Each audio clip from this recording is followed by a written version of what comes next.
السلام علیکم ورحمۃ اللہ جی میرے پیارے بھائی طلحہ بن زبیر، آپ نے شیخ محترم جناب عبداللہ ناصر رحمانی صاحب حافظہ اللہ تعالی کا یہ کلپ بھیجا ہے، پورا سن لیا جی۔ اچھا جی، جہیز کے تعلق سے سوال ہوا تو محترم شیخ نے اس حوالے سے کہا کہ اس کے حرام ہونے کی دلیل نہیں ہے اور اس کے حلال ہونے کی بھی دلیل نہیں ہے۔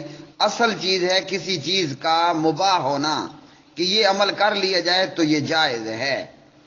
جہیز کے حوالے سے پیارے بھائی طلحہ بن زبیر میں پورا الحمدللہ بحمد اللہ تعالی ایک جواب دے چکا ہوں، اور اللہ کے فضل سے انشاءاللہ وہ مدلل ہے اور مکمل ہے۔ لیکن آپ کی اس بھیجی گئی ویڈیو کے متعلق بھی میں انشاءاللہ کچھ کہہ دیتا ہوں۔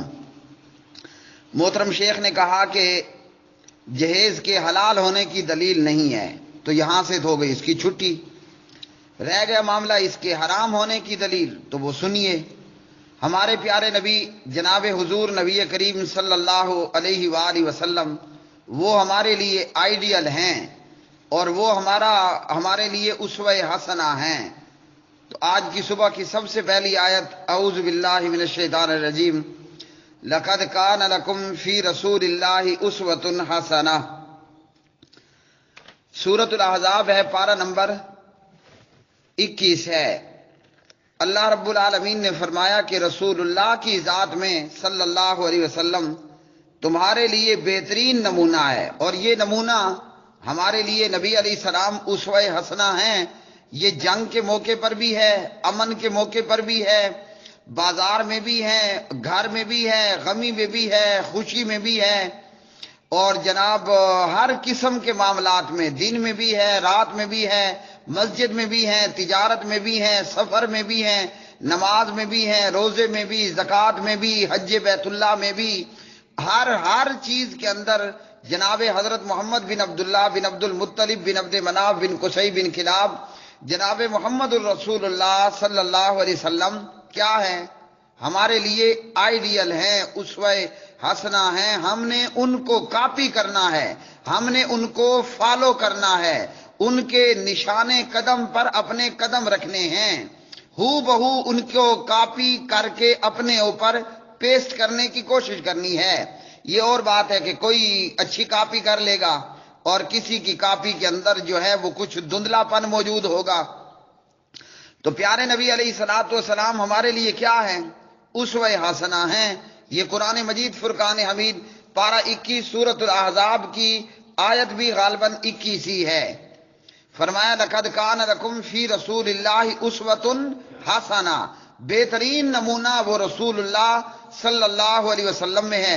آپ کی سیرت میں، آپ کے قول میں، آپ کے فعل میں، آپ کے عمل میں، آپ کی تقریرات میں، آپ صلی اللہ علیہ وسلم کی ذات میں۔ تو طلحہ بن زبیر بھائی، ہمارے نبی جناب حضور نبی کریم صلی اللہ علیہ وسلم کی کتنی بیٹیاں تھیں؟ 4 بیٹیاں تھیں۔ انہی میں سے جناب سیدہ زینب رضی اللہ تعالی عنہ، اور انہی میں سے جناب سیدہ ام کلثوم رضی اللہ تعالی عنہ، اور انہی میں سے جناب سیدہ رقیہ رضی اللہ تعالی عنہ، اور انہی میں سے جناب سیدہ فاطمہ رضی اللہ تعالی عنہ۔ اور نبی صلی اللہ علیہ وسلم نے اپنی چاروں بیٹیوں کی شادیاں کی۔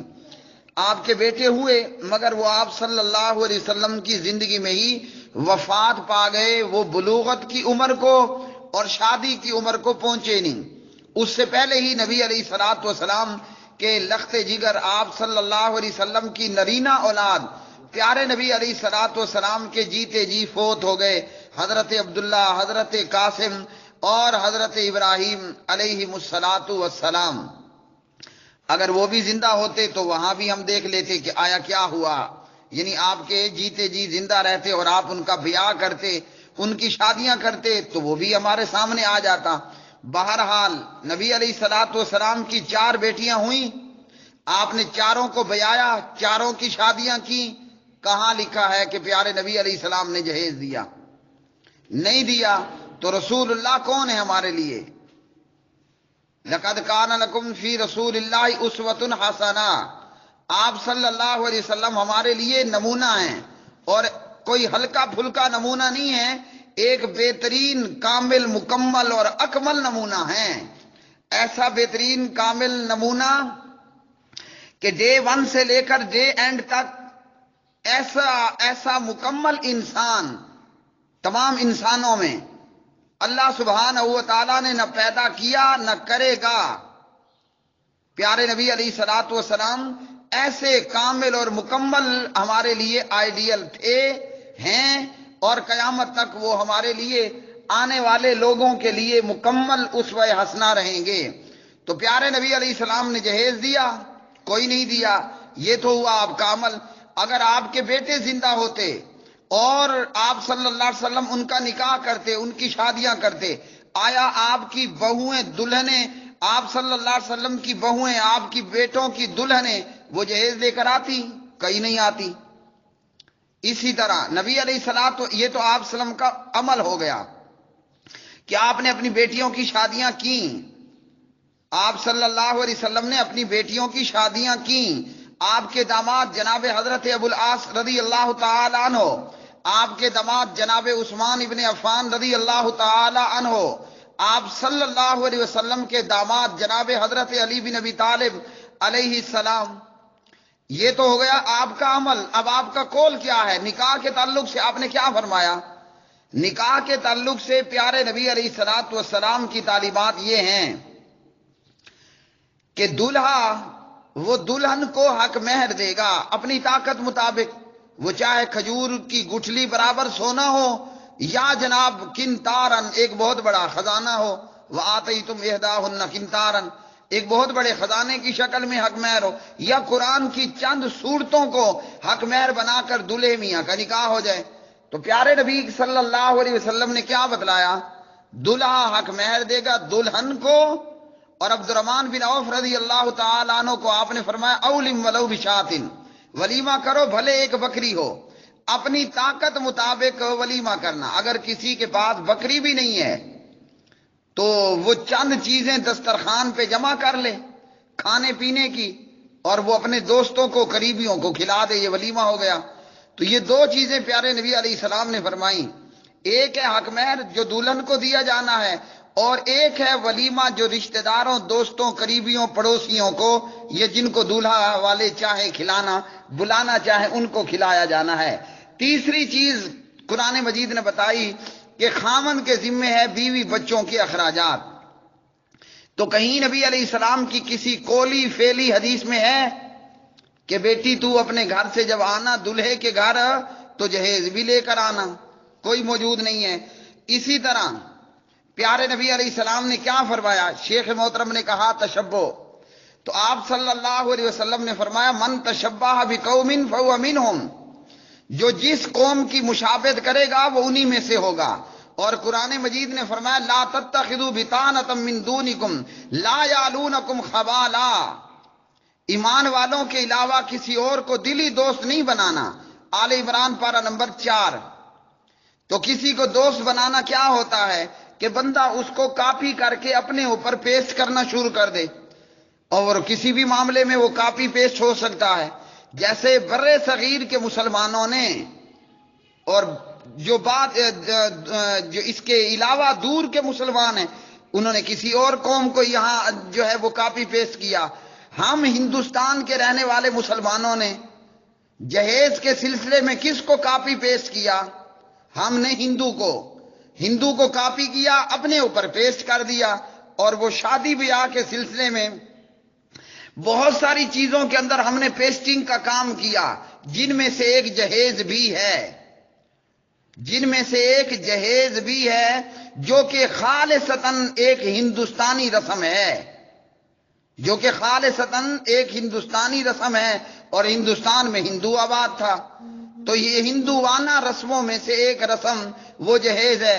تو اسی پر ہے من تشبہ بقوم فہو منہم، اسی پر ہے لا تتخذوا بطانۃ من دونکم لا یعلونکم خبالا. اور آج ہمارے خبالہ کا حال کیا ہے، جو خود شیخ نے بتا دیا کہ آگے چل کر میں بتاتا ہوں. تو یہ خالصتاً ایک ہندوانہ رسم ہے، اور اس کا اسلام سے، نبی علیہ السلام کے فعل سے، قول سے، عمل سے دور دور تک کا کوئی واسطہ نہیں ہے. قرآن مجید نے بڑے واضح طور پر بتا دیا کہ بیوی اور بچوں کے اخراجات کس کے ذمے ہیں؟ وہ مرد کے ذمے ہیں۔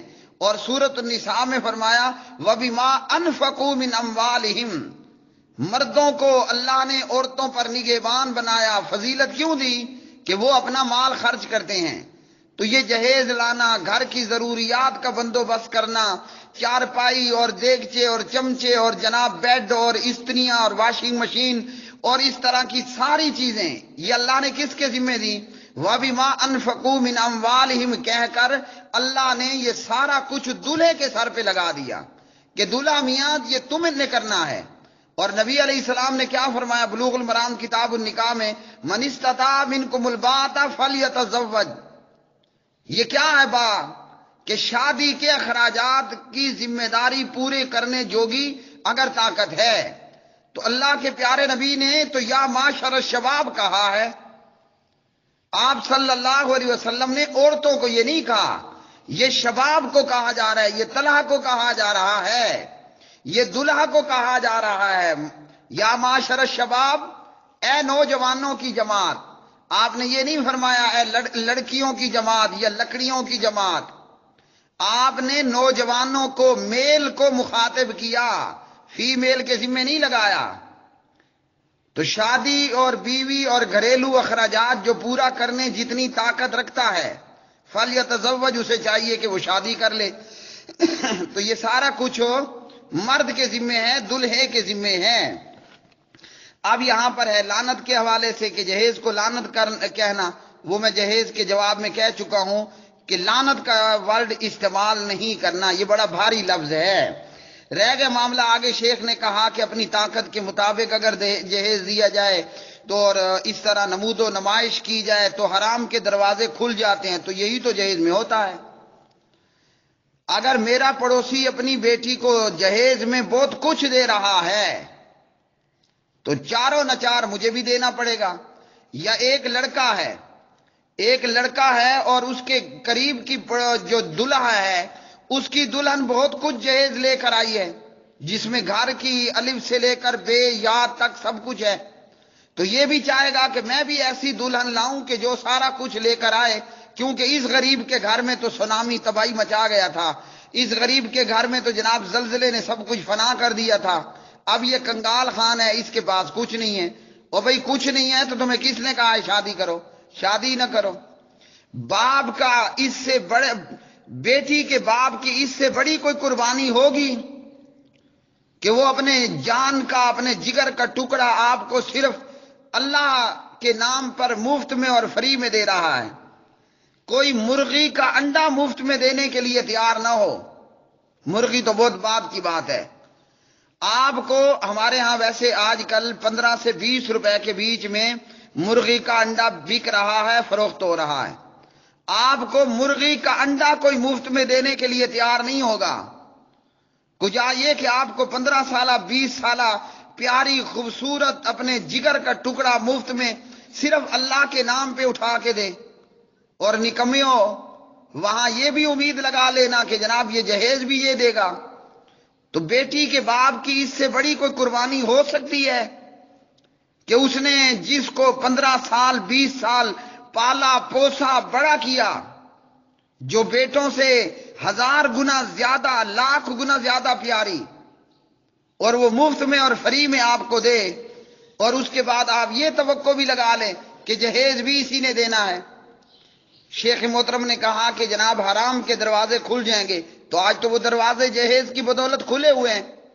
آج اگر بیٹی پیدا ہوتی ہے، باپ کا منہ کالا سیاہ ہو جاتا ہے، کس لیے؟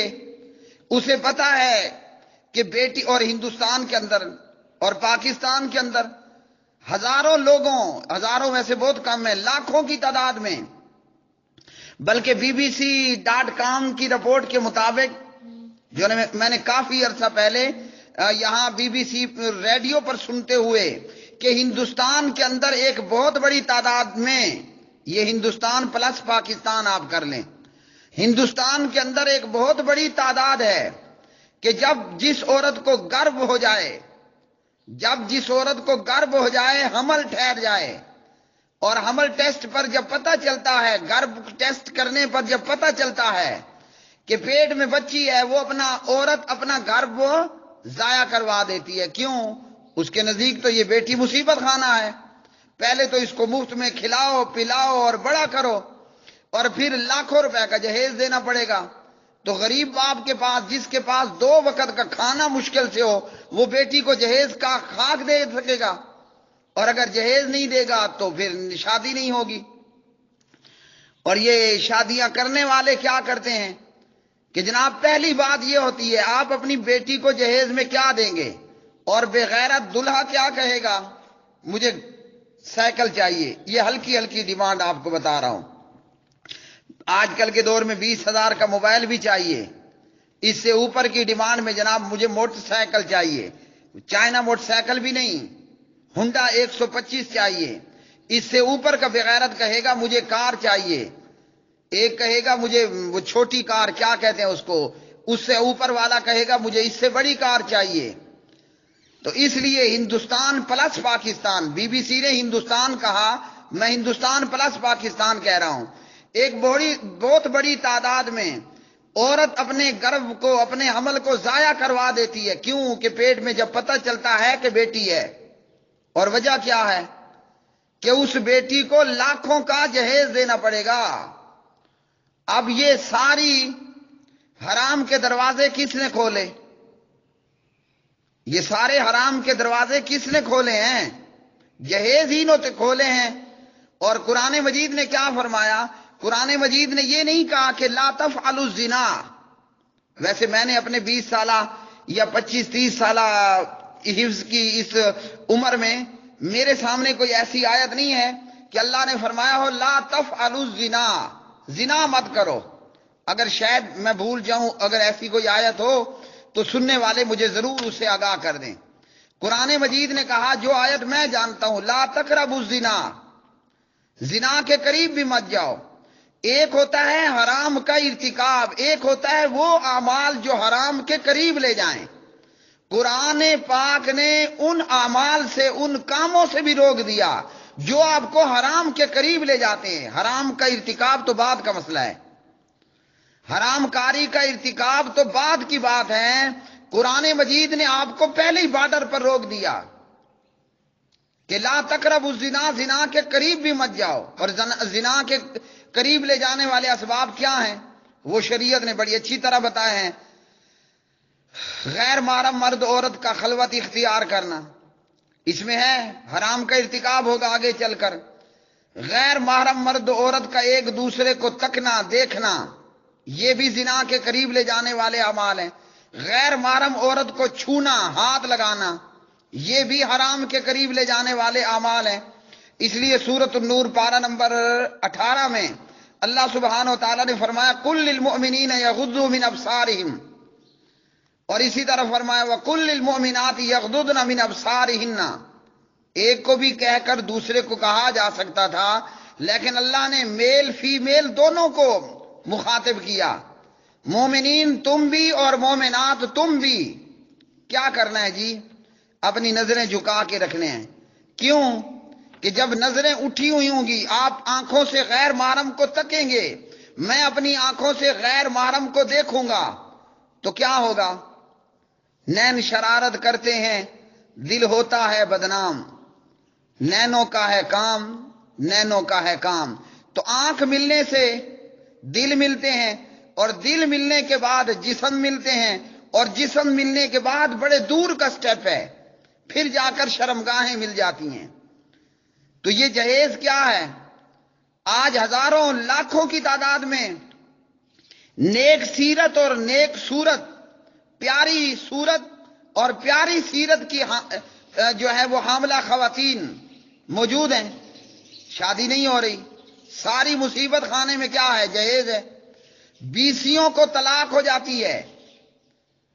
شادی کرنے والے باپ نے اپنی حافظ قرآن بیٹی کا نکاح کیا، لیکن چونکہ جہیز میں ہنڈا 125 نہیں دیا تھا، اس لیے دولہے نے طلاق دے دی کہ تمہارا باپ تو نکما ہے، مجھے چائنا موٹر سائیکل پکڑا دیا۔ اس ظالم نے یہ نہیں دیکھا، اس ظالم نے یہ نہیں دیکھا کہ آیا اس کے اندر دینی طور پر کتنا کمال ہے. اس کو تو دنیا چاہیے تھی. تو یہ حرام کے دروازے کس نے کھولے؟ جہیز نے ہی کھولے ہیں نا. تو حرام اور جہیز نے کھولے. اور اب آگے کیا ہوتا ہے؟ جب شادیاں نہیں ہوں گی، معاشرے کے اندر نکاح کا فقدان ہوگا تو زنا عام ہوگا. اب کون کرے شادی؟ کہ شادی پہ لگتے ہیں لاکھوں اور زنا پہ 500. اس سے بھی سستا ہے، اس سے بھی سستا ہے زنا. اور نکاح مشکل بن گیا. نکاح کو مشکل بنانے والا ایک بہت بڑا عمل وہ ہے جہیز کا عمل. اور یہ جہیز کیا ہے؟ یہ حرام کے دروازے کھولنا ہے.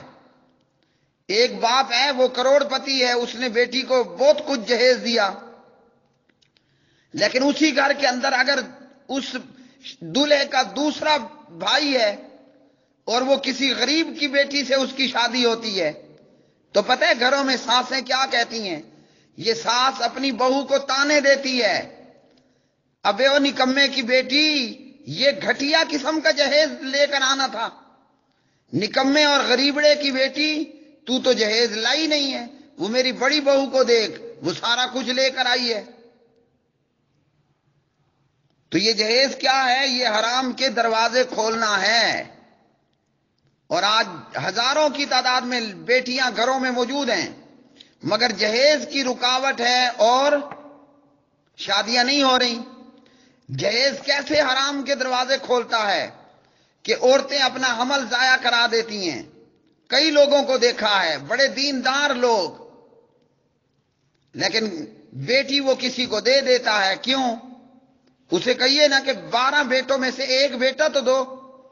بیٹی پیدا ہوئی، کسی کو دے دی، کسی نے اڈاپ کر لی، لے پالک بنا لیا. کیوں؟ اس کو پتہ ہے اس مصیبت کو بھی پرے کرو، کل یہ بڑی ہوگی مجھے جہیز دینا پڑے گا، کل یہ بڑی ہوگی مجھے داماد کے نخرے برداشت کرنے ہوں گے. یہ اور اس طرح کی دیگر بہت ساری خرابیاں وہ جہیز ہی کے کارن وجود میں آتی ہیں. جبکہ نبی علیہ الصلوۃ والسلام نے ہمیں واضح طور پر فرما دیا، من تشبہ بقوم فہو منہم. اور کسی قوم کی نقل تب کی جاتی ہے کہ جب بندہ اس قوم پہ مر مٹے. اور فرمایا من احب قوما کان حشر معہم او کما قال علیہ الصلوۃ والسلام. آپ کو جس سے لو ہوگا، جس سے آپ کو پیار ہوگا، جو آپ کو محبوب ہوگا، قبر سے اٹھیں گے آپ کے دائیں بائیں بھی اسی قسم کے لوگ کھڑے ہوں گے. دلہن کے گھر بارات لے کر جانا اور براتیوں کو کھانا کھلانا. دلہا دلہن کے گھر دلہن کو لینے کے لیے آیا ہے دلہا، اور دلہے کے ساتھ کے لوگوں کو کھانا کھلا دینا جائز ہے. لیکن بارات کا کنسپٹ اور یہ بارات کا رواج یہ نبی علیہ السلام کا طریقہ نہیں ہے. آپ کی 4 بیٹیوں کی شادیاں ہوئیں، کیا حضرت عثمان بارات لے کر آئے؟ کیا حضرت علی بارات لے کر آئے؟ حضرت ابو العاص بارات لے کر آئے؟ اور خود نبی علیہ الصلوۃ والسلام کی 11 شادیاں ہوئیں. سبحان اللہ، آپ کی 11 شادیاں ہوئیں. کیا پیارے نبی علیہ السلام ختیجہ کے گھر بارات لے کر گئے؟ کیا ابو بکر کے گھر بارات لے کر گئے؟ کیا عمر کے گھر بارات لے کر گئے؟ اسی طرح کہا کہ شاہ حبش اصحما نجاشی نے کھانا کھلایا تو مسلمان آلریڈی وہاں حبشہ میں پناہ لیے ہوئے تھے، وہاں موجود مسلمانوں کی خاطر تواضع کی، اور نجاشی نے ام حبیبہ رضی اللہ تعالی عنہ کو بہت کچھ دیا. تو شیخ کی شادی ہو رہی ہے اور شیخ کے مرید اگر اسے کچھ دیں تو سبحان اللہ اس میں کوئی معاملہ نہیں. اسی طرح ہندوانہ رسموں میں سے دلہے کی جوتی چھپا لینا، گوڈا اور گھٹنا پکڑنے کی رسم، تو یہ سب ہندوانہ رسمیں ہیں. اور مسلمان کو چاہیے کہ وہ قرآن و سنت پہ عمل کرے تاکہ کافر ہمیں دیکھ کر اسلام ان کو محبوب ہو اور وہ کفر سے اسلام کی طرف آئیں، وہ کفر سے اسلام کی طرف آئیں. جب مسلمان ہی کافروں کو فالو کرے گا تو کیا خاک کو مسلمان اسلام کے متعلق کافروں کو معلوم ہوگا. لکھنے والوں نے لکھا ہے، میں بتا رہا ہوں. صحابہ کرام جنگ کے میدان کو تلواروں سے جیتا کرتے تھے. صحابہ کرام رضوان اللہ علیہ مجمعین جنگ کے میدان کو تیر و تفنگ اور تلوار سے جیت لیتے. جنگ کہاں ہوتی تھی اس زمانے میں؟ امریکہ بدماش کی طرح آبادیوں پر بمباری نہیں ہوتی تھی، نہ صحابہ آبادیوں پر تلواریں چلاتے. جو میدان میں فوج موجود ہے اس کے ساتھ تلوار کا استعمال ہوتا. جنگ کا میدان وہ تلوار سے جیت لیتے. اب آگے جب علاقہ فتح ہو جاتا، روم فتح ہوا، ایران فارس فتح ہوا، عراق فتح ہوا، شام کی فتح ہوئی وغیرہ، یہ تمام آبادیوں کو صحابہ نے اسلام پہ عمل کر کے جیتا. ایک لکھنے والے کہنے والے نے کہا ہے، میں لکھت بیان کر رہا ہوں، ایک علاقے کو صحابہ کرام نے فتح کیا تو ان لوگوں نے کیا کیا کہ یہ لوگ شہر میں داخل ہوں گے، انہوں نے شہر کے داخلی راستے پر دائیں بائیں گندی عورتوں کو بے لباس کھڑا کر دیا. اور صحابہ قرآن کے حکم پر کل للمؤمنین یغضوا من ابصارہم، وہ آنکھیں جھکائے ہوئے وہاں سے چلتے پڑے، گویا کہ ارد گرد ننگی عورتیں ہیں نہیں. یہ اور صحابہ کا دیگر اخلاق اور اسلام پر اور قرآن و سنت پر عمل. چند کافروں کو میدان جنگ میں قتل کیا جاتا اور ہزاروں لاکھوں لوگ کلمہ پڑھ لیتے صحابہ کا اسلام پر عمل کرنا دیکھ کر. آج کافر مسلمان کا عمل دیکھتا ہے، وہ سمجھتا ہے کہ اس سے تو میرا اپنا مذہب کہیں زیادہ بہتر ہے. جیسا کہ مثال کے طور پر ہندو کھڑے کو پوجتا ہے اور مسلمان پڑے کو پوجتا ہے. اب اگر ہندو دیکھے کہ میں رام کی مورتی کے اندر رام کی مورتی کے سامنے رام رام ستیہ رام کہہ رہا ہوں اور مسلمان بابے کی قبر پہ کہہ رہا ہے باول اگ بیڑا داغ بری بری امام بری میری کھوٹی قسمت کر دے کری، یہ ہندو خاک ہمیں دیکھ کر مسلمان ہوگا. ہندو بھی جہیز دے رہا ہے، میں بھی جہیز دے رہا ہوں. ہندو بھی بیٹی کے پیدا ہونے پر سر پکڑے پریشان بیٹھا ہے، میرا بھی یہی حال ہے. جب ہم دونوں کا عمل ایک جیسا ہے تو ہندو کو کیا مصیبت پڑی ہے کہ وہ مسلمان ہو. یہاں متحدہ ہندوستان کے اندر مسلمان حکمرانوں کی عیاشیاں اور بدماشیاں اور مسلمان جنتا کا اسلام کی بجائے دیگر کافر قوموں کو فالو کرنا. اللہ کی قسم آج اس لیے ہندوستان کی بہت بڑی تعداد ہندو ہے. اگر مسلمان جو ہندوستان کے حکمران رہے اگر وہ عیاش اور بدماش نہ ہوتے، لوگ کہیں گے کیسی عیاشیاں اور کیسی بدماشیاں، سیمپل بھی دینا چاہیے. یہ ہندوستان کے اندر بہت بڑے بڑے محلات بنائے گئے ہیں اپنی مشوقاؤں کے لیے، اپنی محبوباؤں کے لیے. یہ تاج محل ہے اور یہ فلاں محل ہے، یہ فلاں محل ہے. بے شمار ڈاکومنٹریز کے اندر آپ دیکھ چکے ہوں گے، نہیں تو آج دیکھ لیں تاج محل کیوں بنایا گیا، فلاں محل کیوں بنایا گیا. یہ ہے مسلمان حکمرانوں کی عیاشیاں اور بدماشیاں. اور دوسری طرف مسلمان جنتا کا حال بھی اپنے حکمرانوں سے کوئی مختلف نہیں. اسلام پہ عمل کرتے ہوئے ہمیں شرم آتی ہے کہ لوگ مولوی کہیں گے، لوگ انتہا پسند کہیں گے، لوگ جو ہے وہ بنیاد پرست کہیں گے. اسلام پہ عمل کرتے ہوئے مسلمان جنتا کو شرم آتی ہے. تو جب اوپر حکمران اس قسم کے ہوں کہ جو اپنی مشوقہ کے لیے بہت بڑا محل تعمیر کر لے، نہ بندہ نہ بندے کی ذات، جنگل بے آباد ویران ہے اور مشوقہ بندہ پوچھے ہوئے کتنی ہے، ایک عورت کی خاطر کروڑوں کا محل بنا لینا. اور ڈاکومنٹریز کیا کہتی ہیں کہ جس دور میں مسلمان حکمران یہ بڑے بڑے محلات بنا رہے ہیں بیکار میں، وہاں یورپ کا ننگا انسان یونیورسٹیز اور کالج اور تعلیمی ادارے بنا رہا ہے. تو آج نتیجہ کیا نکلا؟ وہ تاج محل ہمیں انڈے دے رہا ہے کہ تاج محل ہمیں دودھ دے رہا ہے کہ تاج محل کوئی اسلام کی شان و شوکت بیان کر رہا ہے. حکمرانوں کی عیاشی کا مظہر ہے، اور دوسری طرف ان کے بڑے بڑے کافروں کے تعلیمی ادارے، ننگے دھڑنگے وہ یورپ کے لوگ وہ تعلیم کی طرف آئے، وہ سائنس کی طرف آئے، اور جناب ہم عورتوں کے عشق میں بڑے بڑے محلات کھڑے کر رہے ہیں۔ تو ہماری ان بدعمالیوں کی وجہ سے آج ہندو ہندو ہے، ورنہ اگر مسلمان حکمران عیاش نہ ہوتے اور مسلمان جنتا کا اسلام پہ عمل ہوتا، آج اگر 1000 ہندو ہیں ہندوستان میں، اللہ کی قسم یہ 100 بھی بمشکل ہوتا۔ لیکن ابھی بھی امید نے دم نہیں توڑا۔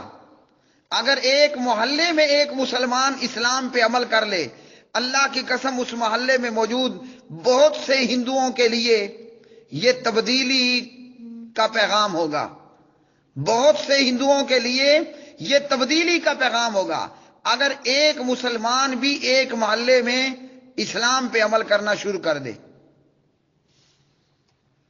وآخر دعوانا الحمدللہ رب العالمین۔